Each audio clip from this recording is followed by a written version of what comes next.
Welcome to Movie Reedviews. My name's Cody Reed, and that's where I came up with Movie Reedviews because I review movies and my name's Cody Reed, so yeah, it works. So anyway, this is my first review. Hopefully you like it. It's about Interstellar, which is directed by Christopher Nolan, and apparently he likes people that have, last names that rhyme because it stars Matthew McConaughey and Hathaway, Jessica Chastain, and Michael Caine. So it's kind of weird.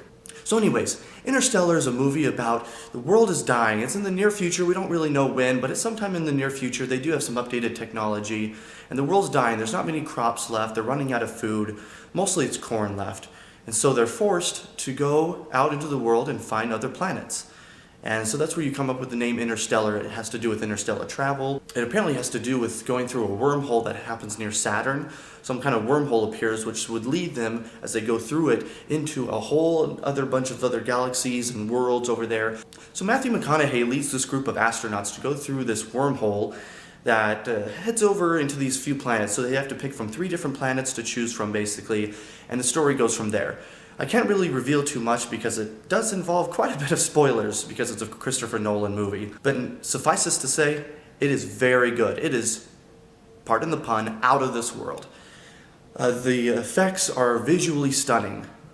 I saw it on IMAX myself, and having it on that big screen is great. One of the cons of the movie, though, would be the aspect ratios, because what that means is the widescreen, which we might be used to in movie theaters, part of the movie's shot that way, but the visually stunning parts, a lot of it has to do with space. It's actually in a full screen format. So that might bother some people, having the widescreen for part of the movie and then the full screen for the other half. It mostly has to do in the first half of the movie, first third of the movie, where they switch between those aspect ratios, but after that point it really didn't bother me too much. But it's still visually stunning as you see these astronauts go through these worlds and try to find new life, and it really is great. Now I need to point out that I am a Christopher Nolan fan, as you can tell by my shirt, Dark Knight Rises, but that's not going to sway my critique of the movie. I really did like the movie, but there are some other cons besides the aspect ratio. For me personally, I didn't mind the ending, but I know that the ending will divide some people. It's a little out there, like if you've seen Contact or 2001: A Space Odyssey, those kind of endings might divide some people, and it's the same way with this movie. I didn't mind it personally, but I know that others will. There's also, loose ends throughout the movie, and there's a lot of science mumbo-jumbo. So it has to do with relativity and gravity and a bunch of other science terms, quantum mechanics and physics, and so it kind of went over my head. If you want to understand a movie and understand what they're talking about, you might find that as a negative point. However, there are a lot of other pros with the movie. Like I mentioned, the visuals are great. The characters I thought were great. I thought Matthew McConaughey did a great job, so did Anne Hathaway, but mostly Matthew McConaughey. He doesn't perform great in this movie, but he performs at a decent level. It's not one of those out there roles that he's been doing lately, like Dallas Buyers Club or True Detective, but it's still a great role. He plays his father that has to connect with his daughter, and that relationship really is one of the core elements of this movie. And so if you like relationships and having that emotion in the movie, man, it has a lot for a Christopher Nolan film. It also has some humor with some robots named TARS and Case, which come onto the ship and help them with certain parts of the mission. And so it does include some kind of humor. The music is also great, loud at times. However, Hans Zimmer's score really adds to the movie and gives it that adrenaline and awe as you go through space.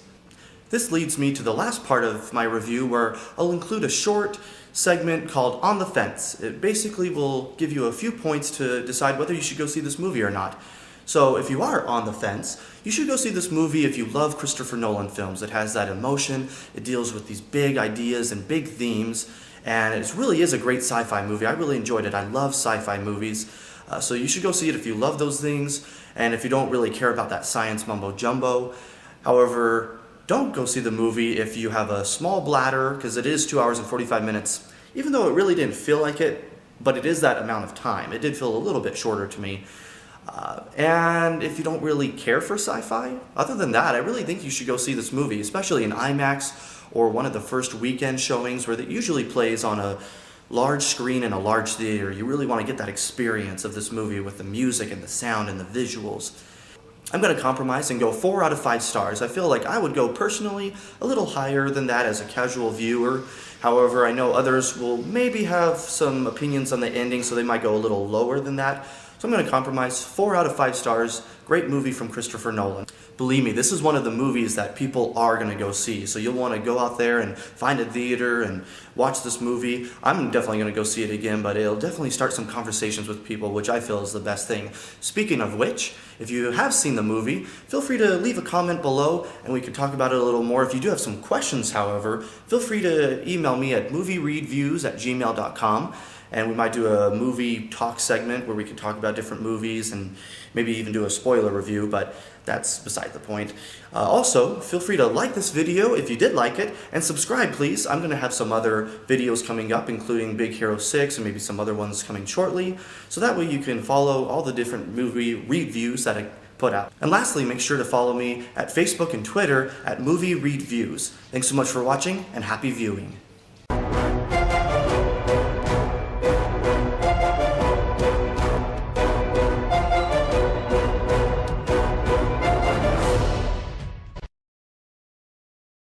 Well, you think the darkness of outer space is your ally? Of course you do. I know Christopher Nolan. Bane, have worked with him on a movie before. So I give him 4 out of 6 head bashings. Thank you for watching.